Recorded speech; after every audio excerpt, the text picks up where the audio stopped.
안녕하세요. 저는 8개월 전에 출산을 해서 예뻐 죽겠는 아들 하나를 키우고 있는 젊은 엄마입니다. 저희 부부는 첫 아이를 꽤나 오래도록 기다려왔습니다. 5년 동안 말입니다. 남편과 처음 결혼할 때만 해도 저희가 아이를 이렇게 기다리게 될 줄은 상상도 못했어요. 둘 다 사지 멀쩡하고 혹여나 싶어서 저나 남편이나 병원 가서 검사도 받아봤었는데 선생님들조차 저희 부부는 몸에 아무런 문제가 없으니 기다리고 노력하다 보면 아이가 언젠가 생길 테니 절대 조급해하지 말라고만 하셨죠. 그러나 저희는 아무리 기다려도 아이가 생기지 않아 결국 시험관 시술까지 알아봤고 시술을 준비하며 몸 관리를 하던 중에 정말 뜬금없게도 아이를 가지게 되었어요. 그렇게 결혼하고 5년 만에 첫 아이를 가지게 되었죠.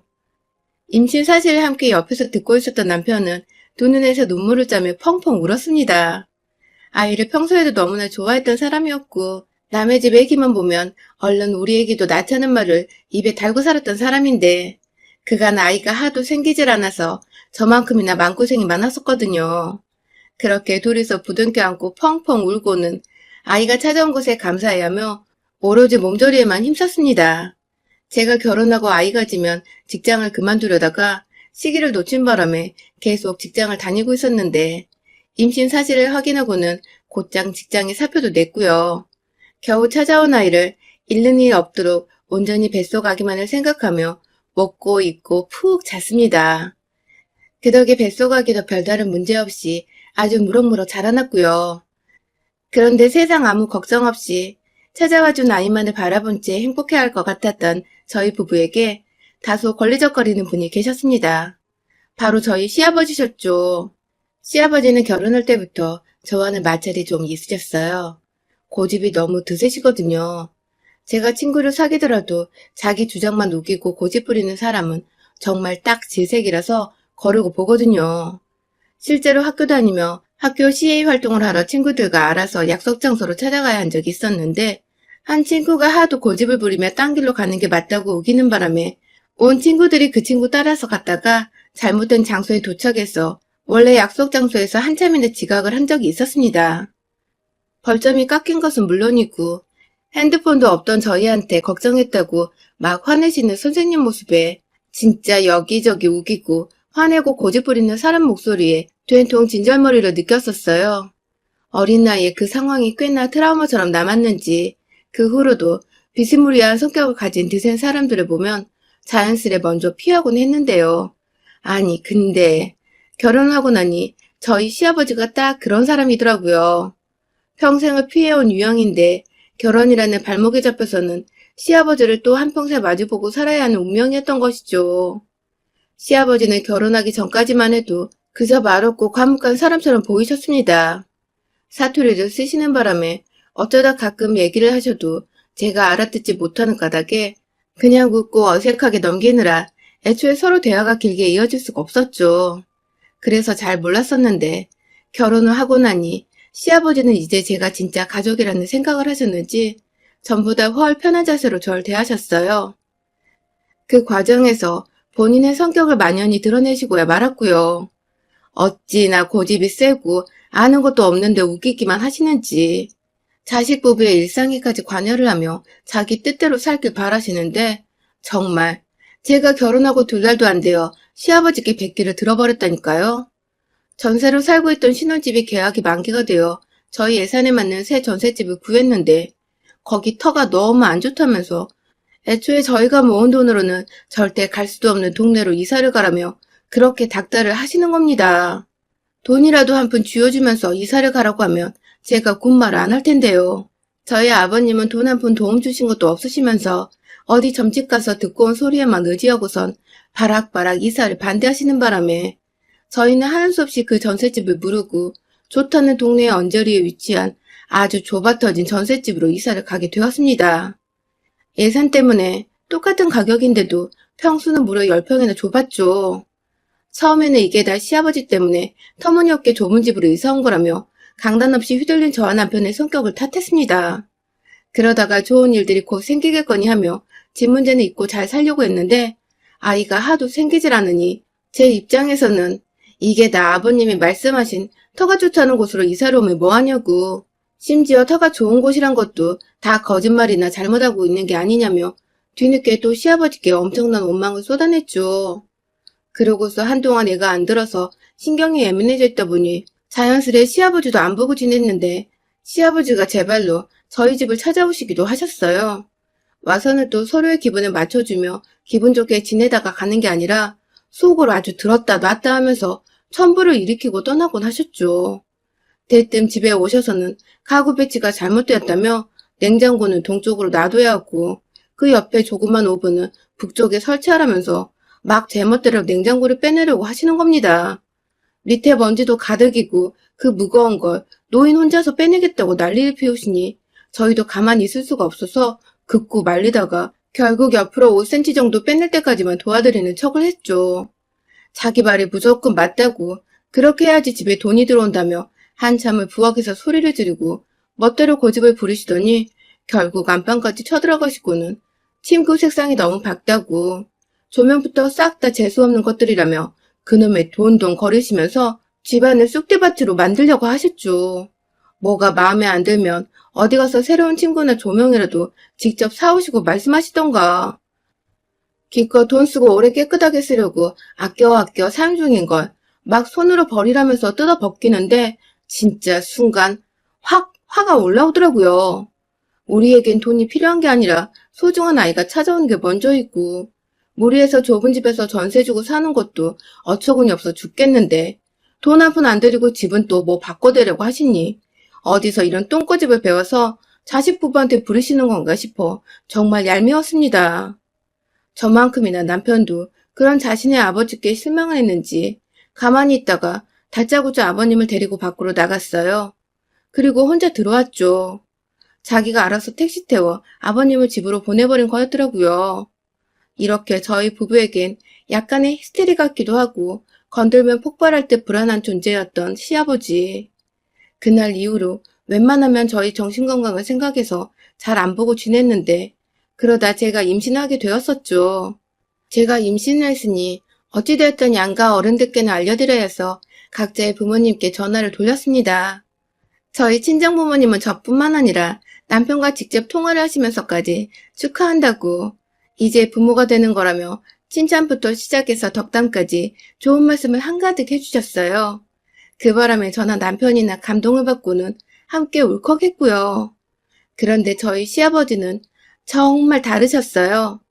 시어머니와 먼저 차분히 대화를 나누고 있는데 뒤에서 제가 임신했다는 소리를 듣고는 시어머니 전화를 뺏어든 시아버지는 옆에서 어머니가 발에 치였는지 앓는 소리를 하고 계신데도 아랑곳 않고 그 사실을 왜 이제야 전하냐며 다짜고짜 자기 불만을 토로해내셨습니다. 검사를 받자마자 알려드리는 거라고 하니 그제서야 본인 스스로 화를 겨우 가라앉히시며 아들인지 딸인지를 묻던 아버님. 그건 지금 당장 알 수 없는 거라고 하니 또 점집 가서 알아보고 오겠다며 저희 말이 다 끝나지도 않았는데 전화를 끊어버리시더군요. 아, 진짜 어이가 없어서 말입니다. 그 바람에 저는 혹여나 싶어 시어머니께는 문자로 다시 한번 인사말을 전했고 시어머니도 옆에서 시아버지한테 또 전화를 뺏길까봐 몰래 문자로 저희와 답장을 주고받으셨어요. 도대체 다혈질에 자기 할 말만 하는 우리 시아버지를 어찌 해야 하나 싶다가도 애가 태어나면 좀 순해지실라나 싶어서 꾹꾹 눌러 참았습니다. 그러다가 드디어 우리 아들이 태어났죠. 성별검사 때 아들이라고 이미 말씀을 드렸었는데 시아버지는 점집에서 딸이라고 했다며 하다 병원에서 받은 검진 기록에 의문을 제기하시며 홀로 제 뱃속의 아기를 남의 집 손주 보는 마냥 무관심으로 일관하셨습니다. 저와 남편은 처음 보는 모습도 아니었던지라 그냥 무시를 했고요. 그러다 아들이 떡하니 태어나자 시아버지는 그제서야 본인이 했던 말은 또 까마득히 잊어버리시곤 아들이 태어날 줄 알았다며 동네방네에 신이 나셔서는 좋다고 자랑을 하고 다니시더라고요. 저 임신했을 때 맛있는 거 먹으라고 매달 용돈까지 챙겨주시던 친정아버지와 비교를 해보면 손녀인 줄 알고 눈길 한번 주지 않고 하다못해 사탕이라도 쥐어주지 않으셨던 시아버지. 참 보잘것없고 인정머리 없어 보였죠. 그럼에도 막상 자식을 놓고 보니 부모한테 할 도리는 하고 살아야 하는 게 맞겠다 싶어서 최소한 안부 전화라도 주기적으로 드렸고 친구분들이랑 술이라도 잡수시라고 용돈도 몇 번 챙겨드렸네요. 그러던 중에 시아버지가 아이 이름을 떡하니 지어오셨습니다. 전혀 오고 간 얘기가 없는 상태에서 일어난 일이었죠. 보통의 아이들은 이름은 온 가족이 함께 같이 뜻을 모아 점집을 찾아가건 아이의 부모 의견을 존중하든지 해서 이름을 맞추는데 저희 시아버지는 한마디 상의도 없이 혼자서 자주 가시는 그 점집을 또 찾아가서 아이 이름을 따오신 겁니다. 지금껏 시아버지가 점집에서 듣고 온 소리를 살펴보면 터무니없게 집값 높은 동네로 이사를 가게 한 것과 멀쩡하던 집안의 가구나 가전제품 배치를 바꾸게 한 것, 그리고 의사가 아들이라는데 무슨 배짱인지 귀엽고 딸이라고 우겼던 전례가 있는데요. 세상 어느 누가 이딴 엉터리 점집에서 애한테 좋을 거라고 지어준 이름을 사용하겠어요? 저는 한사코, 정말 한사코 그 이름을 쓰는 것을 반대했습니다. 남편도 마찬가지였고요. 하지만 시아버지는 이게 그 점집에서 아이를 위해 지어준 특별한 이름이니 반드시 사용해야 한다면서 그래야지 애 팔자가 풀린다면서 아직 100일도 넘기지 않은 갓난아이 앞에서 앞으로의 팔자가 들어올 거라며 험하다는 소리를 해대시며 가져온 이름을 쓰길 원하셨죠. 아이 험담을 들은 것 같아서 기분이 정말 더러웠는데 앞에서 고집을 꺾질 않으시고 계속해서 이 이름이 완벽하다고 우겨대시는 시아버지 태도에 진절머리가 또 났어요. 그 고함 지르고 바락바락 우겨대는 목소리가 진짜 오만정이 다 떨어지게 하는 데시벨이었죠. 어찌나 말을 곱게 쓰지도 못하는지 군데군데 문장 끝마다 구수한 욕을 집어넣으시는데 아직 말을 알아듣지도 못하는 저희 아들도 그 소리가 듣기 싫었는지 막 울어대더라고요. 그 바람에 겨우 시아버지는 입을 다무시고 한참을 저희 집 소파에 앉아서 저희 부부가 결론을 내기까지 기다리시다가 저녁이 늦어서야 입 밖으로 욕이란 욕은 다 퍼부으시고는 다시는 여기 오나봐라 하시면서 문을 쾅 닫고 집으로 돌아가셨어요. 어처구니 없이 욕도 먹었고 정신은 하나도 없었던 그런 하루였습니다. 그렇게 또 한동안은 찾아오지 않으실 줄 알았는데 예상보다 일찍 시아버님은 저희 집을 또다시 찾아오셨습니다. 손에는 누가 봐도 무당집에서 가져왔을 법한 노랗고 뻘건 한자가 새겨진 봉투 한 장을 들고 들이닥친 시아버지는 이번엔 여러 가지의 이름을 대시며 그 중에 하나를 저희 부부 보고 고르라고 하시더군요. 저희를 위한 배려라고 끝까지 생각을 하면서 애써 마음에 드는 이름이라도 찾아보려 했는데 정말 거짓말하고 하나도 없었어요. 무슨 1700년도에 있을 법한 그런 고지식하고 따분스러운 이름을 대시고는 분명 우리 애는 아들인데 어디서 순자가 끝에 들어간 여자스러운 이름이라든지 받침에 기역자가 들어가 발음하기도 힘든 괴팍한 이름을 적어와서는 저희 보고 고르라고 하시니 어이가 없었죠.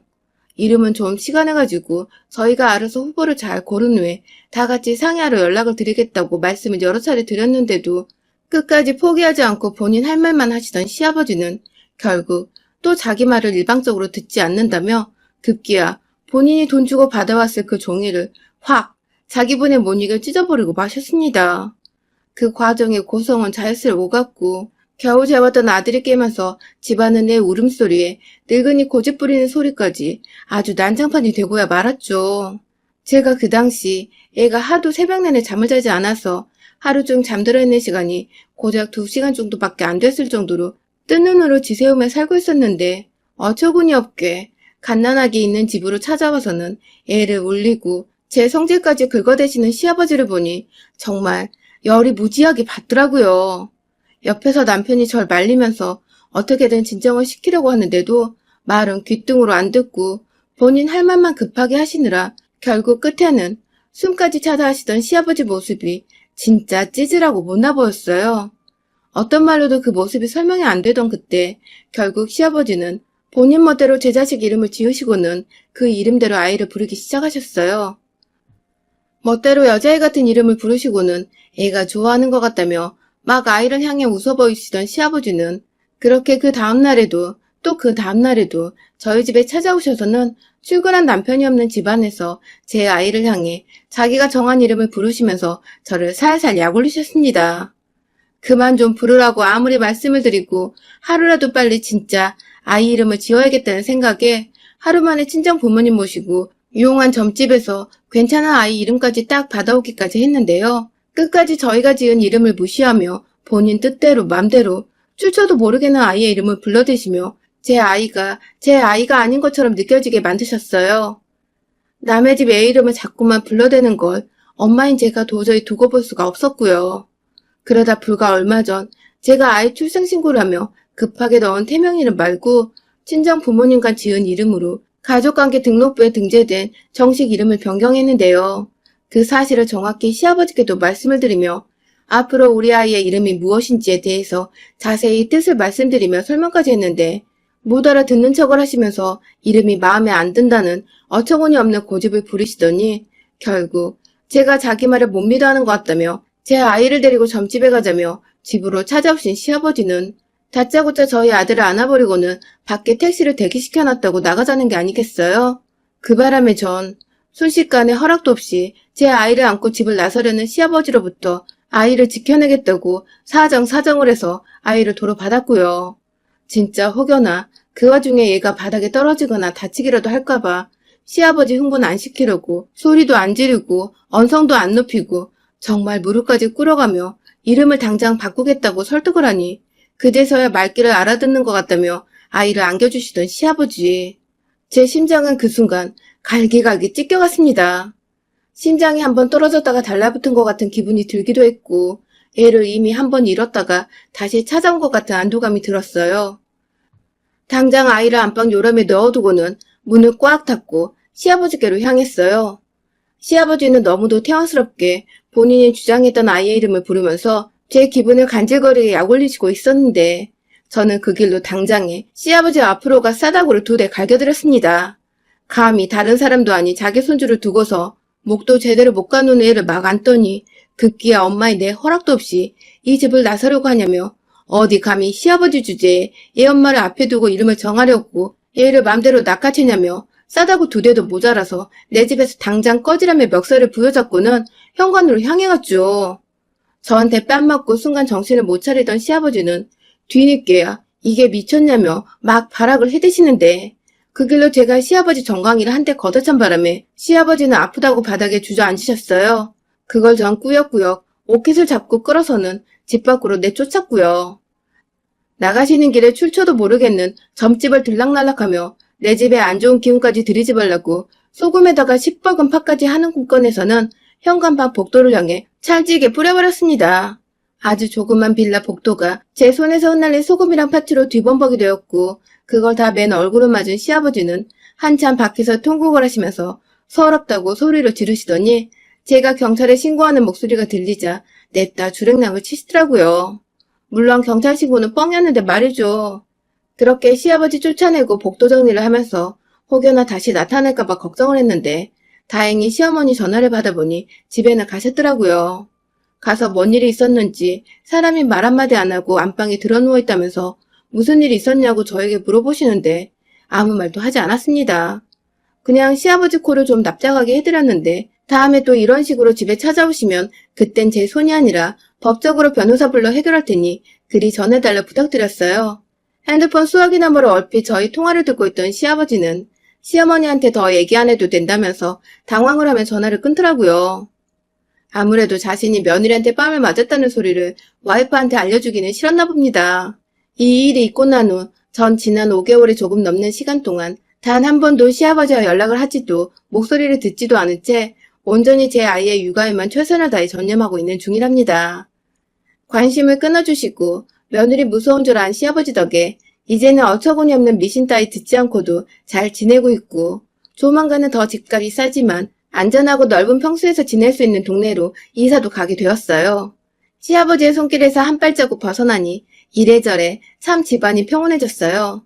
왜 진작 내 아이를 가지고서 고집부리는 시아버지 뺨 한 대 정도를 쳐볼 생각을 못했는지. 저의 수동적이었던 지난날이 좀 후회스럽긴 하지만 이제라도 그날 제 두 손에 시뻘개졌던 시아버지 볼따구를 생각하니 묵은 때가 싹 벗겨지는 기분입니다. 여러분의 생각은 댓글로 남겨주세요. 오늘도 시청해주셔서 정말 감사합니다.